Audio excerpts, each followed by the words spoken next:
Desde el viernes se empieza a especular, de hecho, senadores del Partido Popular, a decir que si el gobernador los retira no los puede nombrar. De hecho, que creo que hasta Tomás Rivera Chat en un programa de televisión, el programa de televisión que tiene también hizo la opinión, ¿verdad?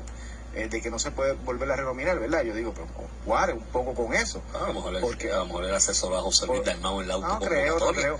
Pero sí, las últimas, Iván, es que va en contra hasta de los propios actos del presidente del Senado, José Luis Dalmau. En las últimas 4 sesiones legislativas, él ha permitido que el gobernador retire el nombramiento que estuvo desde el principio de sesión, el último día de sesión, para volverlo a renominar al otro día. Precisamente porque si tú lo retiras y no hubo un rechazo, lo puedes volver a renominar. Que claro, que se puede volver a autoconvocar, o cuando venga agosto lo puede bajar y colgarlo, puede hacer lo que quiera. De hecho, puede aprobar una ley impidiendo que tal persona sea X cosa, en teoría, ¿verdad? Así que en ese sentido, pues es un poco como, yo decía un poco, tú sabes, esta anécdota de que ponían a pelear a 2 personas y le soltaban un león a uno y lo enterraban completo, de hombro para abajo, y entonces la persona enterrada de hombro para abajo trató de morder al león y le decían, no muerdas, cobarde. Entonces el Partido Popular puede hacer cualquier artimaña para afectar y socavar. Oye, el secretario de Educación, colgárselo al gobernador ahora y dejar el Departamento de Educación sin cabeza. Hoy es un lío, porque la apertura de clases empieza en agosto, y eso significa que hay que coger subasta, hacer contrataciones, todas esas cosas las hace un secretario en propiedad. Nadie las va a hacer si no hay una cabeza.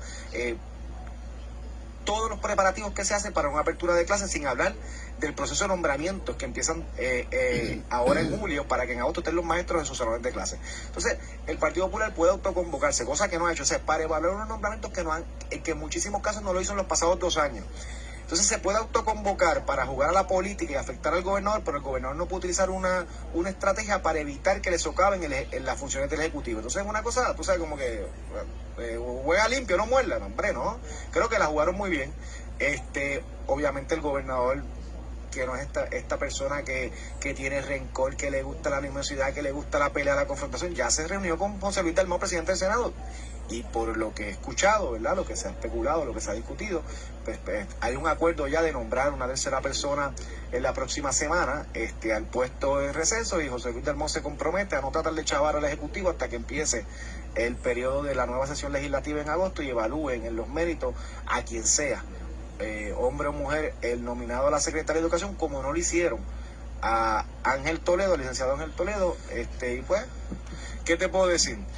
Aquí es que donde vivimos, y ahí lo ato un poquito a la columna del vocero de Iván, que léanla mucho. Yo no había leído el libro, pero Iván hace una anécdota de lo que pasa en Puerto Rico con lo que hay en una literatura siglo XVII,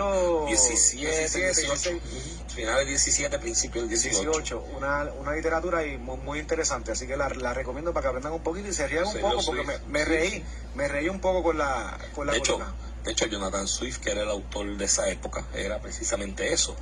Era un crítico social que utilizaba la sátira y la hipérbole retórica y el sarcasmo para hacer unas críticas sociales sobre la época, sobre el comportamiento humano, las debilidades del ser humano y los vicios del ser humano, y también críticas políticas, ¿no?, respecto a los gobernantes de la época, esencialmente monarquías, lo que era un poco difícil en ese momento hacer de manera directa, pero él hacía uso de sus recursos literarios para hacer esas críticas políticas también, incluyendo al rey y a los lambones del rey, ¿no?, el séquito del rey, que podían llevar por mal camino a distintos pueblos de Europa en la época, ¿no?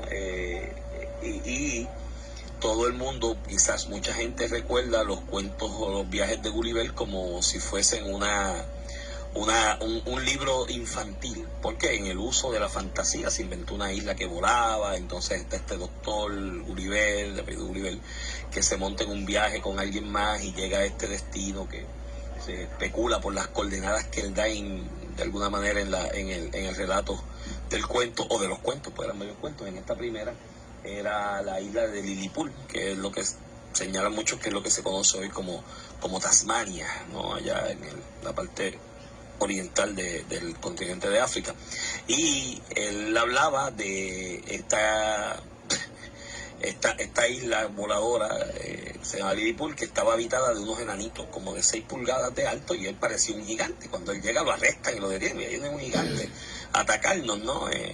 Y demás, y empieza a elaborar toda, en el uso de esa imaginación y recursos literarios de fantasía, empieza a elaborar toda una retórica de crítica a los gobiernos, ¿no? Y de crítica a la ineptitud que pueden llegar a algunos gobernantes en algún momento cuando son pocos de entendimiento y están rodeados de un séquito de brutitos también. El recurso literario, y yo siempre lo he interpretado así, mucha gente que se ha dedicado a estudiarlo por años también lo interpretan así, es que el uso del recurso literario de la figura del enanito, ¿no? Que vienen así todos en manadita a gestarlo y a majarlo con unas cuerditas que parecen hilos de coser, básicamente, no cuerda, pues es un uso metafórico para referirse al enanismo intelectual, porque hay gente que intelectualmente puede ser muy enano, ¿no? Y el viernes vimos parte de eso en Puerto Rico. O sea, tú me quieres decir a mí que, primero, y esa fue la obra que le dio Zagaldía cuando le dijo Vega Ramos en la intelectual. No sé, hay que preguntarle a Tony a ver si se refería a esa, pero mírate lo hecho aquí. Digo, primero el gobernador, quizás una alternativa que tenía era aguantar el envío del nombramiento a la legislatura por unas semanas, ¿no? Y esperar que el semestre empezara y comenzara a correr y el designado hiciera sus cuestiones de exposiciones públicas como secretario y la pintura de las escuelas, la cosa, no sé. Y después enviarlo, pero lo envió, ¿no? Cada cual utiliza la estrategia que mejor le parece. Pero mírate esto, tenemos un Senado que en las 4 sesiones legislativas que van desde enero del 2021 cuando juramentaron, en cada una de ellas se han quedado decenas. Es la quinta. Esta es la quinta, la que pasó, la quinta. En cada una de ellas se ha quedado alguien colgando, se ha quedado alguien guindando. No, o sea, no alguien, decenas de nominados de designados. ¿Y qué ocurría? Se retiran y se vuelven a presentar el próximo. El gobernador que lo retiraba y lo ponía el otro día.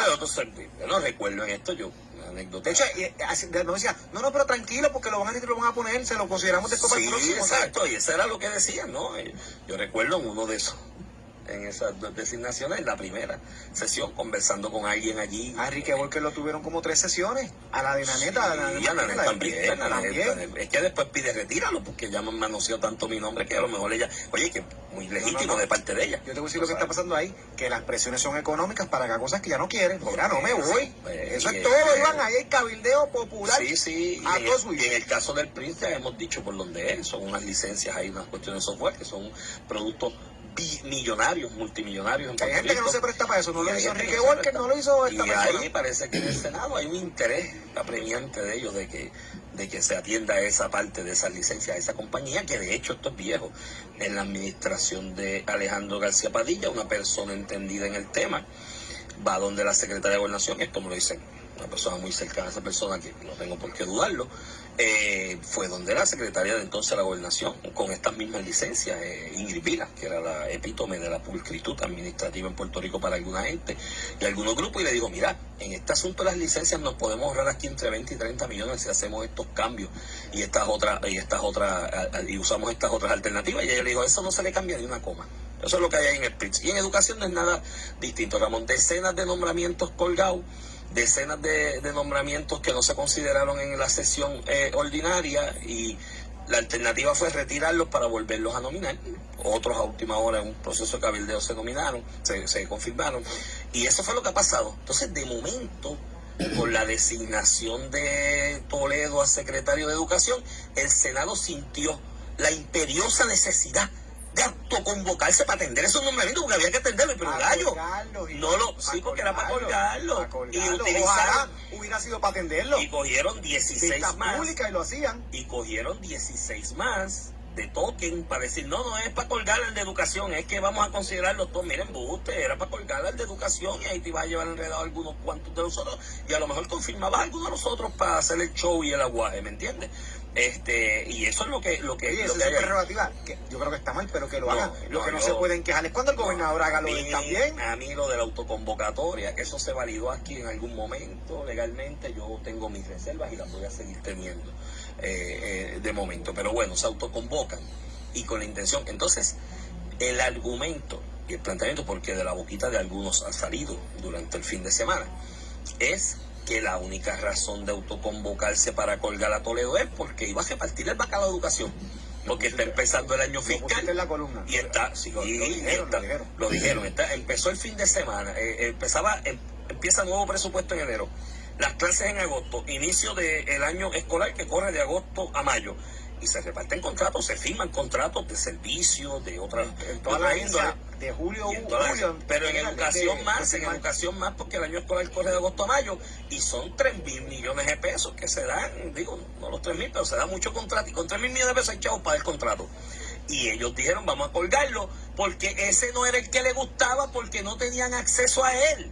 El detalle aquí es a quién tenían acceso como secretario de Educación, y a Ángel Toledo no tenían acceso ciertos gente dentro del Partido Popular, y eso fue lo que pasó. Digo, y algunos del PDP, no del PDP, algunos que rondan alrededor del PDP, que tampoco tenían acceso. Hoy José Luis Dalmau le dijo a Normando, oye, pero si nosotros confirmamos todos a Eliezer, estábamos todos contentos con Eliezer. Yo dije, pues claro, porque con Eliezer, él y sus séquitos, intereses y cabilderos alrededor de él, ¿por qué me sacaron y alrededor Eliezer? pues claro, allí tenían puerta abierta, y ahora no la iban a tener, no, y ahora empezarán a manosear nombres de los que ya están allí en el sistema.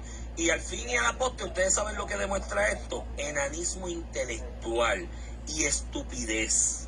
Porque te voy a decir una cosa, es más, es que yo, la columna yo lo escribí así: dan asco, caballo, dan asco lo que están haciendo desde la legislatura, y alguna gente también alrededor de los tuyos, los penepos, que se alían con los otros populares y otros realengos para el negocio del cabildeo y demás, y no le gustaba a Ángel Toledo, indistintamente de las cualidades académicas que tuviese y de la trayectoria académica que tuviese, porque no tenían acceso directo a su oficina y se les caía el negocio de cabildeo. Y para estos imberbes, para estos liliputienses, lo que significa el Departamento de Educación son 3.000 millones de pesos en contrato. Les importa un bledo la educación de los niños, les importa un bledo el sistema educativo, les importa un bledo que el sistema educativo sirva de catalizador para sacar a la gente de la pobreza y para que tengan una vida mejor y vivan experiencias que no pueden vivir si siguen en el hilo transgeneracional de la pobreza, familia tras familia, generación tras generación. Eso les importa filfa. Lo que les importa es los chavos, los contratos que hay alrededor del Departamento de Educación, porque 3.000 millones de pesos dan para administrar a un país, mi hermano. Imagínate, un sistema educativo, y no se resuelve nada. Siguen los 3.000 millones de pesos de presupuesto. Hay 200.000 estudiantes nada más cuando aquí hubo 700.000 en algún momento. Hay 700 escuelas cuando aquí hubo 1.500, y no se ve el resultado con esos chavos porque se los fuman. Se los maman esos chavos en contratos, y todo se redujo a un negocio de contratos. Dan asco lo que le están haciendo al país. Y mírenlo bien, busquen nombre por nombre, no tan solo de José Luis Dalmau como presidente convocando, de cada uno de los senadores que apoyó esa acción.